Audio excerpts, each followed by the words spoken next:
जय माता दी साथियों, मैं नरेंद्र विश्वकर्मा आप सभी का आपके अपने इस YouTube चैनल नरेंद्र विश्वकर्मा में हार्दिक स्वागत करता हूं। आज हम इस वीडियो में बात करेंगे गेस्ट टीचर व अटेंडेंस से संबंधित टॉपिक पर। करें तो क्या करें, गेस्ट टीचर ये अटेंडेंस लगाए या नहीं लगाए। जब से गेस्ट टीचर की ज्वाइनिंग हुई है, ये अटेंडेंस का आदेश आया है, ऐसा कोई दिन नहीं जाता गेस्ट टीचर के मन में यह प्रश्न चलता ही रहता है कि वह ये अटेंडेंस उसे लगाना चाहिए या नहीं लगाना चाहिए। ये अटेंडेंस को लगा लेकर गेस्ट टीचर आए दिन परेशान होते हैं।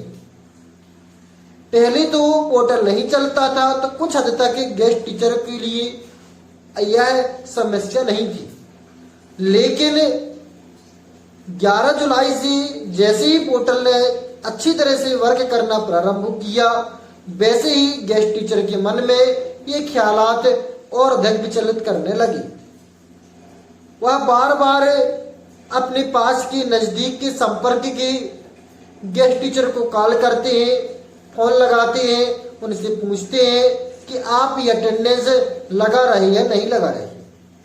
यदि जिस अतिथि शिक्षक से गेस्ट टीचर से उन्होंने बात की है वह कह देता है कि हमने नहीं लगाई है, हम संगठन का साथ दे रहे हैं, तो जो अतिथि शिक्षक जो पूछ रहा है उसके मन में लगता है कि हम भी संगठन का साथ दें, हम भी न लगाए। लेकिन उसका पर मन पुनः विचलित होता है और दूसरे स्कूल के अतिथि शिक्षक या गेस्ट टीचर से बात करता है, वह कहता है कि हम अतिथि ये अटेंडेंस लगा रहे हैं, तो उसका मन पुनः विचलित होता है और उसे लगने लगता है कि हमें भी अटेंडेंस लगाना चाहिए।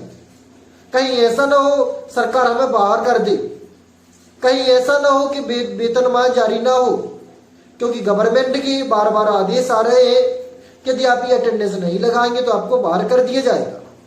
तो वर्तमान में यह स्थिति शिक्षकों की है। अब गेस्ट टीचर करे तो क्या करे, गेस्ट टीचर ये अटेंडेंस लगाए या नहीं लगाए। वहीं दूसरी ओर गवर्नमेंट टीचर के लिए आदेश पर आदेश नहीं निकाले जा रहे। गवर्नमेंट टीचर विचार कर रहे हैं कि इसमें अतिथि शिक्षकों के लिए वैसा आदेश निकाले जा रहे हैं, वह बच जाएंगे, पर ऐसा नहीं है।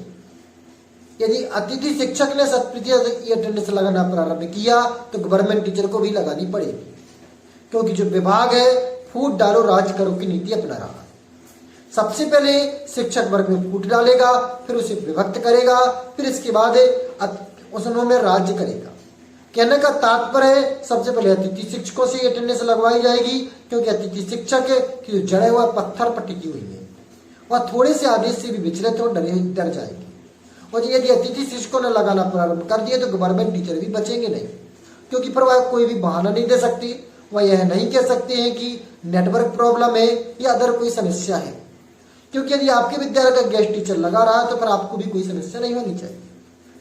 हम पुनः उसी टॉपिक पर आते हैं, करें तो करें क्या, गेस्ट टीचर ये अटेंडेंस लगाएं या नहीं लगाएं।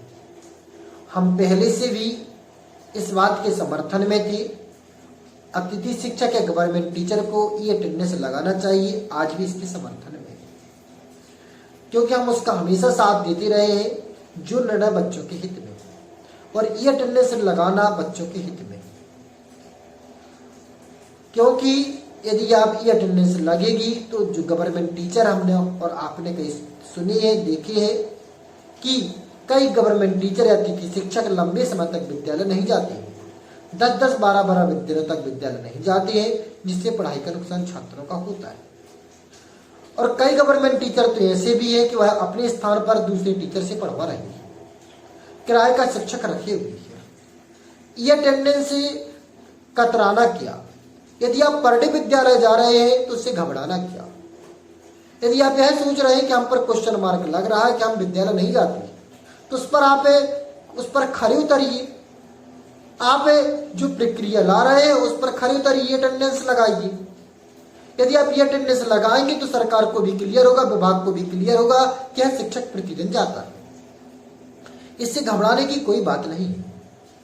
हाँ, यह वही कार्य कर रहे हैं जो गवर्नमेंट टीचर या अतिथि शिक्षक पर डे विद्यालय नहीं जाते।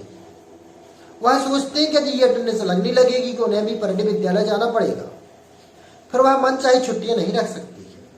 इसी कारण से जो दूसरे शिक्षकों को भड़का रहे हैं कि तुम विद्यालय ना जाओ, ये अटेंडेंस का विरोध करो। ये अटेंडेंस का विरोध करने से पहले आप एक बार ये सोचें कि जो निर्णय है वह बच्चों के हित में है और हम शिक्षक हैं और हमें शिक्षक के लिए सर्वोपरि दायरा रखना चाहिए बच्चों का हित। यदि ये अटेंडेंस लगेगी तो सभी शिक्षक टाइम पर विद्यालय जाएंगे, सभी शिक्षक प्रतिदिन स्कूल जाएंगे और जिससे बच्चों की पठन पाठन का कार्य बहुत अच्छे तरीके से होगा। अब हम बात करें ये अटेंडेंस से संबंधित कुछ और नियम, कुछ और बातें। कई अतिथि शिक्षकों का कहना है कि गवर्नमेंट ने, यदि विभाग ने ये अटेंडेंस लागू की है तो उसे छुट्टियां देनी चाहिए। तो क्या इसके पहले गवर्नमेंट छुट्टियां देती थी अतिथि शिक्षकों को? गेस्ट टीचर को पहले भी कोई अवकाश नहीं मिलते थे और इसमें भी कोई अवकाश नहीं दिए जा रहे। हाँ, आप ये अटेंडेंस लगाए, सरकार से इस बात पर प्रार्थना या विनम्र अनुरोध कर सकती है कि हमें भी, हम भी इंसान है, हम कोई जानवर नहीं है, हमारे भी तबीयत खराब हो सकती है, हम भी परिवार से जुड़े हुए हैं, हमारे साथ भी एक मानवत व्यवहार करना चाहिए और हमें भी छुट्टियां प्रदान करनी चाहिए, 13 दिवस के अवकाश देने चाहिए, जिससे यदि कोई आवश्यक कार्य आता है तो हम उसे कर सकें। और यह कार्य हमें इस बात का ध्यान रखना चाहिए कि हमारे पठन पाठन का कार्य प्रभावित ना हो, अर्थात अवकाश के दिन रखना चाहिए। हमें अवकाश के दिन अपनी मांगे रखनी चाहिए, हमें अवकाश के दिन अपनी बातों को विभाग तक पहुंचाना चाहिए, क्योंकि यदि आप विद्यालय के दिवस में एक कार्य करेंगे तो उससे बच्चों का नुकसान होगा। आप स्वयं विचार करें, क्या आप जिस विद्यालय में अपने बच्चे को पढ़ा रहे हैं उस विद्यालय में कोई टीचर नहीं आएगा तो क्या आप वहां पर उस प्रिंसिपल से जाकर कंपेयर नहीं करेंगे? या यदि आपके जिस विद्यालय में आपका बच्चा पढ़ रहा है वहां पर विद्यालय समय से खुले ना, समय से बंद ना हो, बस समय से पहले ही बंद हो जाए, कई टीचर आए नहीं, तो क्या आप उसमें पढ़ा सकते हैं? यदि आप ईमानदारी से पढ़ा रहे हैं तो फिर अटेंडेंस से कतराना क्यों?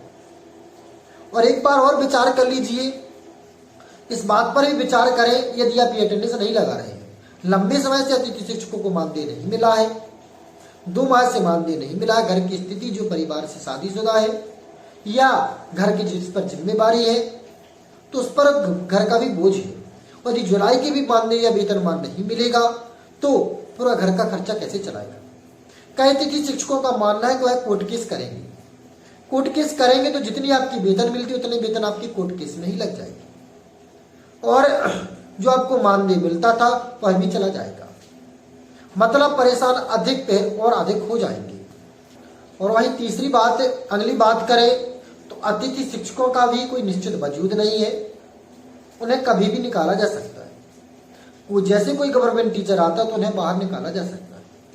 और अभी आदेश भी 17 जुलाई को आ चुका है कि यदि कोई भी गवर्नमेंट टीचर अनुशासनहीनता करता है या कोई ऐसा कार्य करता है जिससे जो बच्चों के हित में ना हो तो उसके लिए उससे पर संवैधानिक कार्रवाई होगी, अर्थात दंडात्मक कार्रवाई की जाएगी। तो वर्तमान समय में अत्यधिक बेरोजगारी, यदि बेरोजगारी के समय में आपको रोजगार मिल चुका है तो आप बिल्कुल भी लापरवाही ना बरते, ये अटेंडेंस लगाए, यह निर्णय बच्चों के हित में है और सभी शिक्षकों को इसका समर्थन करना चाहिए। हाँ, इसके लिए अतिथि शिक्षकों को विनम्रता पूर्वक तरीकों से अपनी मांगे रखनी चाहिए, जो भी उन्हें समस्या उन्हें विभाग तक पहुंचाना चाहिए। आपकी क्या राय है? यदि आपकी जो नीचे राय हो कमेंट बॉक्स में कमेंट करें और इस वीडियो को अधिक से अधिक शेयर करें। फिर मिलते हैं एक नई वीडियो में नए टॉपिक के साथ, तब तक के लिए जय माता दी।